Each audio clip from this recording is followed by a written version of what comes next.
honored to stand here tonight to discuss and debate Bill C-237, an act to amend the Canada Elections Act for gender equality. First of all, I would like to say that in Elgin, Middlesex, London, we have it right. Although I am the first woman to be elected federally in the riding, I am definitely not the first candidate to run for this position. My cousin Luella Watson was the PC candidate in 1997, and the trend for female candidates continues at all levels of government. To start, let me share with you my run for the candidacy to represent the Conservative Party in the 2015 general election. In December of 2014, I was part of a highly contested nomination that included 4 women and 2 men. Ms. Catherine Sloan, Ms. Susanna Dillman, and Mrs. Kathy Cook were the 3 other women who put their name forward, along with the male candidates, Mr. Dean Kitts and Mr. Bill Dunning. This was democracy at its best. All of the women and men who ran in this race were either successful business people or executive level to the municipality or the banking industry. The membership had a choice.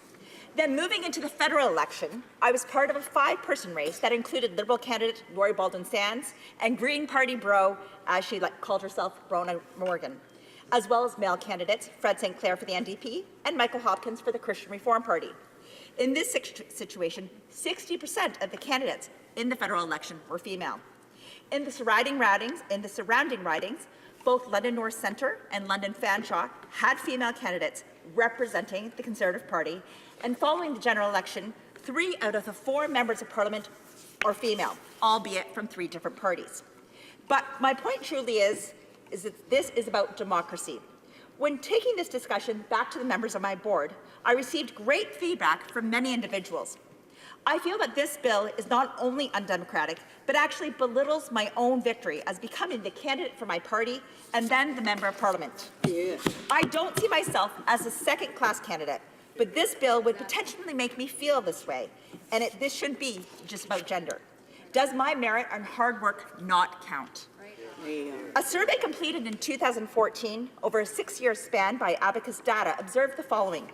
Among the 1,850 Canadian respondents in the online poll, 28% men said they were more inclined to run for office as compared to 15% of women. As one of my board members said, it's upon us to provide opportunity rather than to mandate opportunity.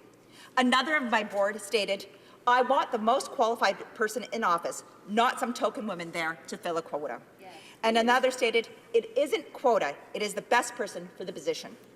Yeah. Now, to provide a breakdown of my own EDA, here's the following. President, male. Vice President, female. Fundraising chair, female. Secretary, female. CFO, male.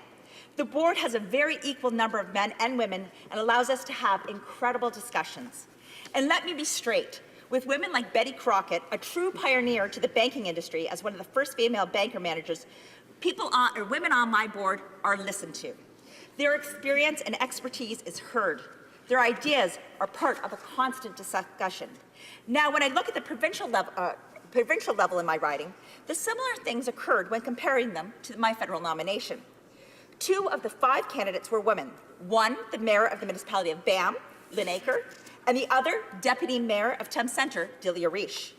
Both candidates were excellent options, but conceded to our current MPP, Jeff Urick, an exceptional legislator at Queen's Park.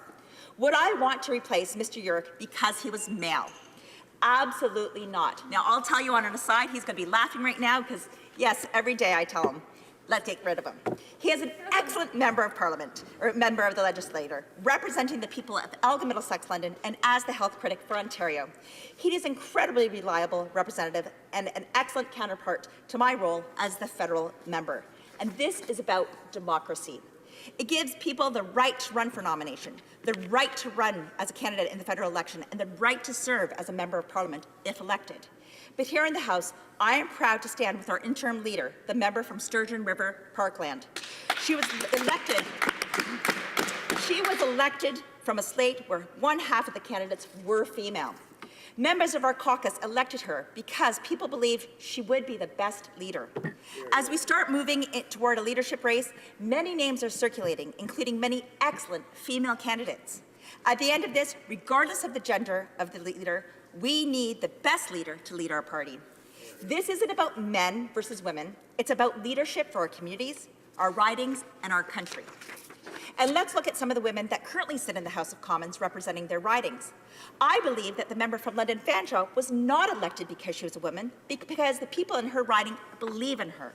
The same goes for my colleagues in London West, Sarnia Lambton, Norfolk, Simcoe Grey, Milton, Essex, Repentigee, Stanton Gulf Island, and Surrey White Rock.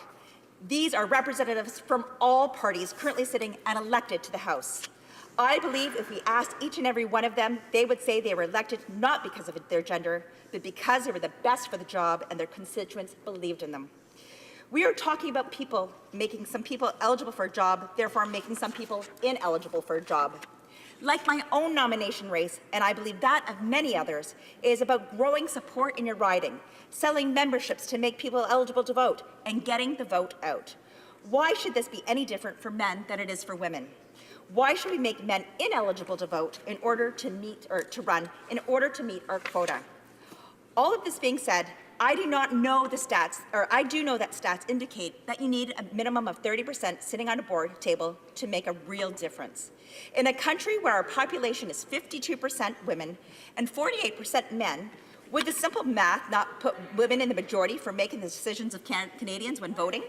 This is truly just a general idea, but that would go for our party politics and federal elections. Now back to my own nomination for the party. I believe the 2 male candidates had female campaign managers, and the 3 female candidates had female campaign managers as well. Now, really, there was a total imbalance if we're looking at it to be gender-based. Even the nomination committee had a majority of females on the board, 3 out of 4 members. And not once because of their gender, but because of the talents and expertise and what they had to offer to the nomination process were they sitting on that panel. I fully believe in gender equality, but this is undemocratic. We need the best people for the job, female or male. As everyone knows in this House, this job is the furthest thing from normal. Some days we start breakfast with stakeholders, followed by committee meetings and one-on-one meetings in our office. We do question period and debates and continue with our days many times late into the evening. Last week, for instance, we were here till 12 a.m., 2 nights. On weekends, we attend community events, meet with constituents, and hopefully get to sleep in our own beds. Now, for me personally, I know that I would not be able to do this job if it wasn't for an extremely supportive family. My job has changed my own family's life. The other day, my husband Mike's boss asked him how he was managing with his new life. While I'm here serving my constituents and country, my husband is home, working full-time, grocery shopping, organizing and helping with the children's needs, keeping in contact with both parents and his own, and attending events in my absence. Every day that I am here, I miss my children, but with current technology, I get to speak and watch what they're doing at the time. And to this, it is not an easy decision to go into politics. All of us make sacrifices, and probably that is why the results from the poll only had 28% of men and 15% of women who would enter politics.